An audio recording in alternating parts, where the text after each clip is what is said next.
आपने इस लड़ाई को जिस जज्बे के साथ लड़ा है, निश्चित ही हमें विश्वास है एक दिन इस लड़ाई को हम जीतेंगे। आपको मंडल 2.0 के तमाम साथी यहाँ से सलाम पेश करता है। जो अगला कड़ी होगा वह निजी क्षेत्र और न्यायपालिका में आरक्षण हम कैसे लेंगे।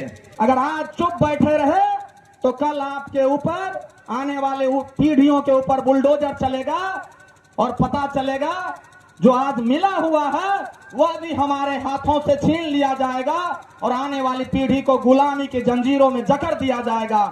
लड़ाई दिल्ली में, लखनऊ में और देश के कई विश्वविद्यालयों में एक एनर्जी के साथ आगे बढ़ने का काम किया है। हम इस ऐतिहासिक पटना कॉलेज के इस छात्र युवा महापंचायत से देश के उन तमाम साथियों को क्रांतिकारी सलाम पेश करते हैं आयोजक मंडल के तरफ से। जो आपने इस लड़ाई को जिस जज्बे के साथ लड़ा है, निश्चित ही हमें विश्वास है एक दिन इस लड़ाई को हम जीतेंगे। और सिर्फ यूजीसी रेगुलेशन नहीं, हमारा जो अगला कड़ी होगा वह निजी क्षेत्र और न्यायपालिका में आरक्षण हम कैसे लेंगे, हमारा हक हिस्सेदारी कैसे मिले।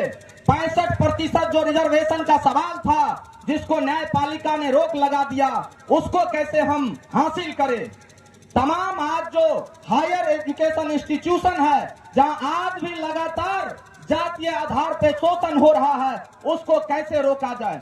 आज एक कल की घटना है, रतन मेघवाल जो आदिवासी दलित समाज से आता है, 17 पन्ने का सुसाइड नोट लिख करके वह हमारा छात्र हमारे बीच से चला गया।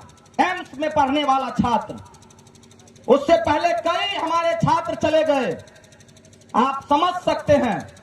और हम और हमारे साथी हम अपने हक अधिकार की लड़ाई में कहीं ना कहीं कमजोर हो जाते हैं, पीछे छूट जाते हैं, इसलिए इस पंचायत का आयोजन करना पड़ा है। हमारे तमाम जो मुद्दे हैं, SC ST OBC माइनॉरिटी समाज को न्याय, हक, हिस्सेदारी का जो सवाल है उसको कैसे हम हासिल करेंगे, इसीलिए इस ऐतिहासिक पटना कॉलेज के मैदान में हमें छात्र युवा महापंचायत लगाने की जरूरत पड़ी है। हम बिहार के तमाम विश्वविद्यालय और जिलों में आंदोलन कर रहे, लगातार मसाल जुलूस, विरोध प्रदर्शन, संवाद कर रहे उन तमाम न्याय पसंद साथियों को यहाँ से सलाम पेश करते हैं। जिस लड़ाई को पटना विश्वविद्यालय ने आगाज किया, वह लड़ाई बिहार के आज कोने कोने विभिन्न जिलों में आपने नीचे तक पहुंचाया है। आपको मंडल 2.0 के तमाम साथी यहाँ से सलाम पेश करता है। तमाम विश्वविद्यालय में पढ़ने वाले साथी जो इस लड़ाई में शरीक रहे हैं, साथ दिए हैं, उन तमाम साथियों को हम यहाँ से सलाम भेजते हैं।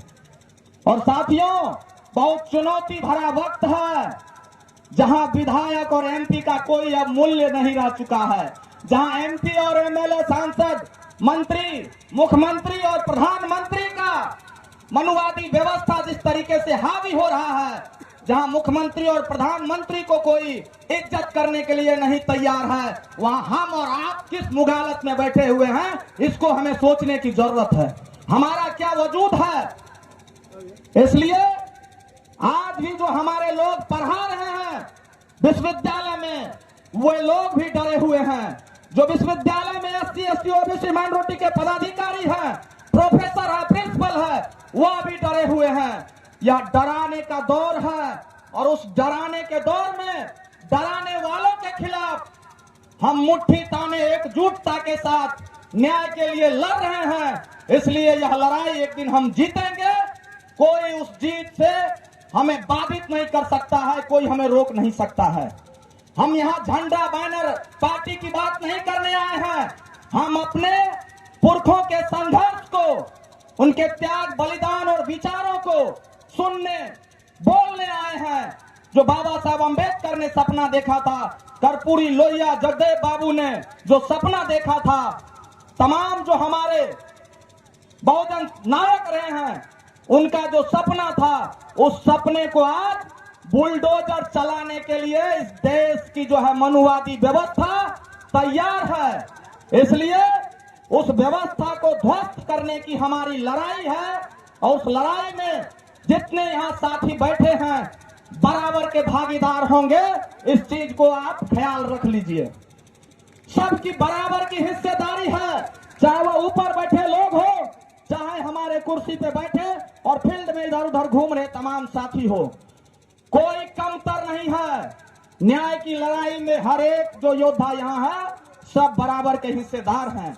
इसलिए इस लड़ाई में उन तमाम साथियों को भी हम कहना चाहेंगे, अगर आज चुप बैठे रहे तो कल आपके ऊपर आने वाले पीढ़ियों के ऊपर बुलडोजर चलेगा और पता चलेगा जो आज मिला हुआ है वह भी हमारे हाथों से छीन लिया जाएगा और आने वाली पीढ़ी को गुलामी की जंजीरों में जकड़ दिया जाएगा। इसलिए यह लड़ाई वर्तमान के साथ साथ आने वाले भविष्य की लड़ाई है और याद करना होगा इस लड़ाई में, इस न्याय की लड़ाई में हमारे जो बहुजन समाज के MP MLA हमारे वोट से जीत के गए हैं वो आज डरे हुए हैं, वह चुप बैठे हुए हैं और अपने लोगों को जेल में बंद होते देख रहे हैं, लाठी गोली खाते देख रहे हैं, लेकिन मुंह नहीं खोल रहे हैं। तो बहुत सारी बातें हैं।